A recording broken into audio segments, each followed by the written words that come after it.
How horny can one robot get? Hello, my baby! Hello, my honey! Hello, my ragtime gal! Send me a kiss, my wife! Baby, my heart's on fire! We now retroview Transformers Animated Deluxe Snarl. Of course, Snarl was always the name of the Stegosaurus Dinobot, not the Triceratops. But since the Stegosaurus and Brontosaurus got cruelly snubbed in Transformers Animated cartoon production, they stole Snarl's name and gave it to Slag. Why did they do this? Because the word slag was misappropriated by the United Kingdom and stupidly made into a swear word by their backwards culture. You named him Snarl? Well, I was gonna call him Slag, but I think he took it as an insult. Slag him! Slag him! Slag him! Anywho, out-of-box Snarl comes with his instruction booklet and his weapon accessory, a gaudy plastic Cheeto that is supposed to be a flaming club. The back of his box features photographs and illustrations depicting the character. His catchphrase is Snarl Smash, or Hulk or something. His title is Dinobot Smasher. The bio reads, one of the first robots brought to life on Earth by the power of the Allspark. Snarl has a lot in common with the dinosaur whose form he takes in beast mode. He's almost impossible to hurt, first of all, and he really likes smashing stuff with his tail, or ramming it with the horns on his head. He prefers his beast mode to his robot mode because he has more options for how to smash stuff as a Triceratops. He doesn't take delight in random destruction the way some Decepticons do. He just really likes being strong, and breaking stuff seems like the best way to enjoy it. It looks like they painted parts of his club black for the photograph, and there's no explanation why they didn't do that for his actual weapon accessory. His galactic powers and abilities include that he is strong enough to smash boulders to powder, flame breath hot enough to melt a garbage truck, horns fire powerful tri-lasers. In beast mode, Snarl looks pretty good. Given that he is a robot in disguise, it does a better job of imitating the phenotypical characteristics of a Triceratops, with the inverted horns and the sharper beak mouth.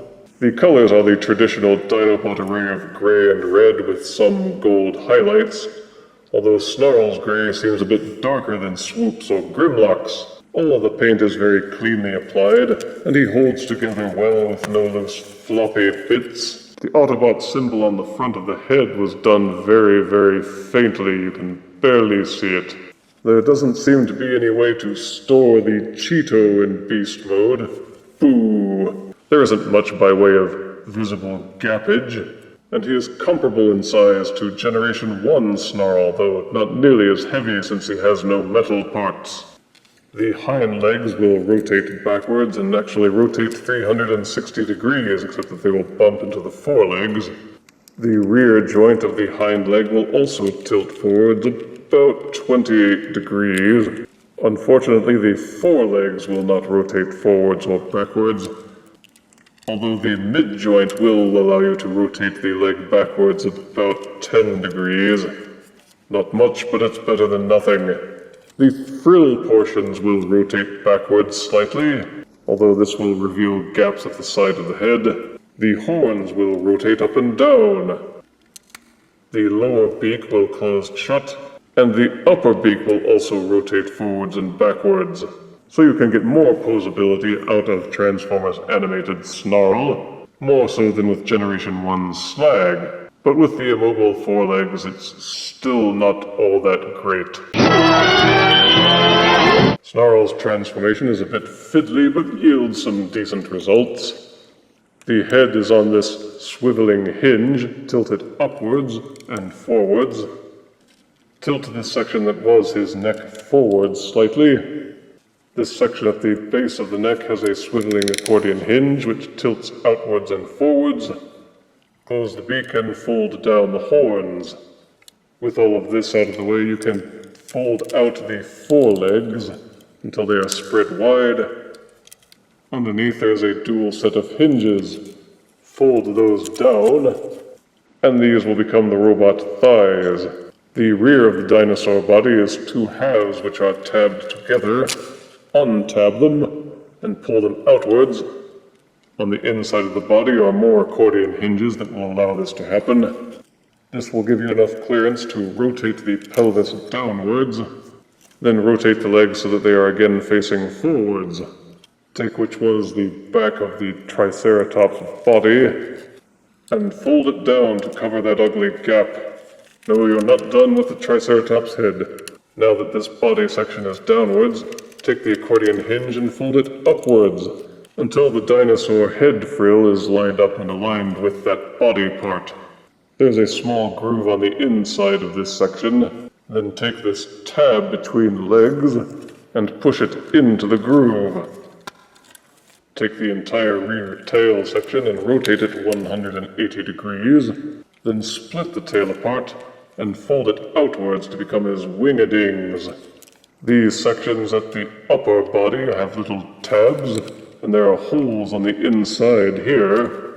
Angle them down and tab them into place until they hold firmly, but be careful because the plastic is a bit thin. You don't want to break him.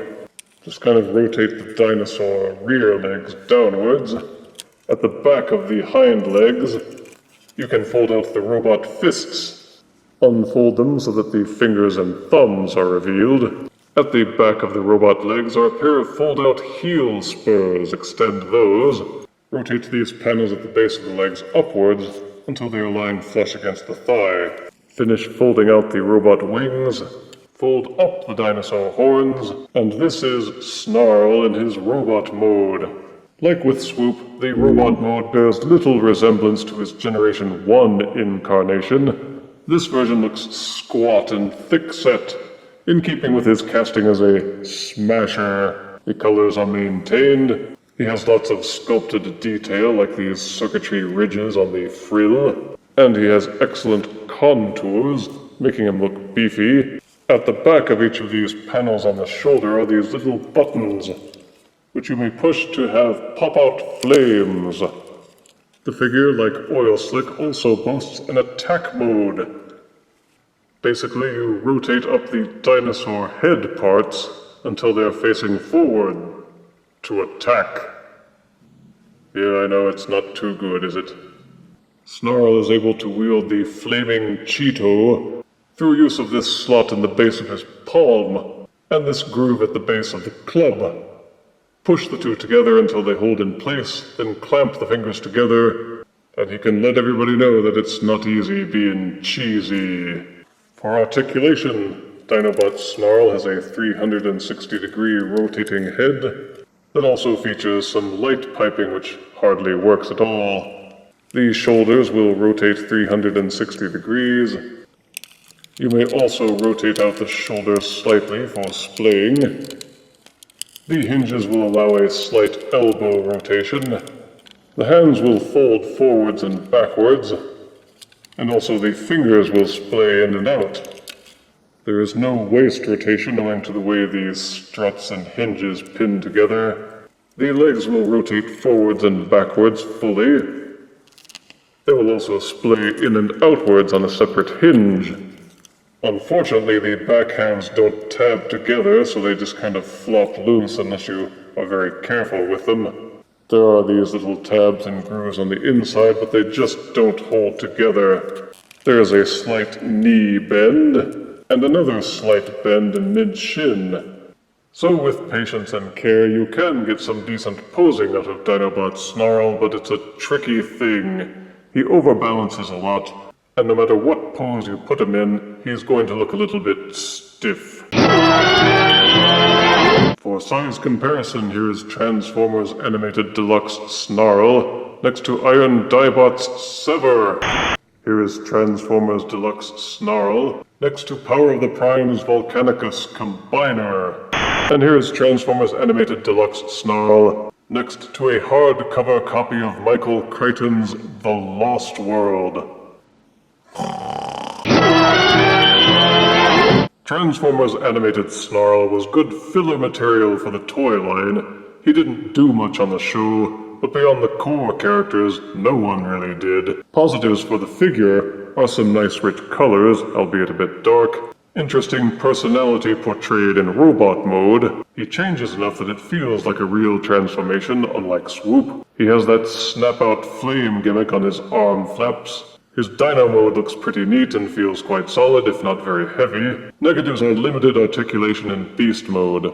Limited articulation in Robot mode. There's no real weapon storage. The weapon itself looks and feels pretty cheap. They didn't even paint it. He looks good from the front, but not very good from the back.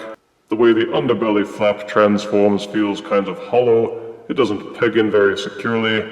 The legs in Robot mode go out of alignment too easily. And the dino head sticking out of his chest is a bit of a disappointment in terms of engineering. I give Transformers Animated Deluxe Snarl 6 out of 10 deaths. Slag him! If you refuse me, honey, you lose me. Then you'll be left alone, oh baby. Tell 'em all and tell me I'm your own.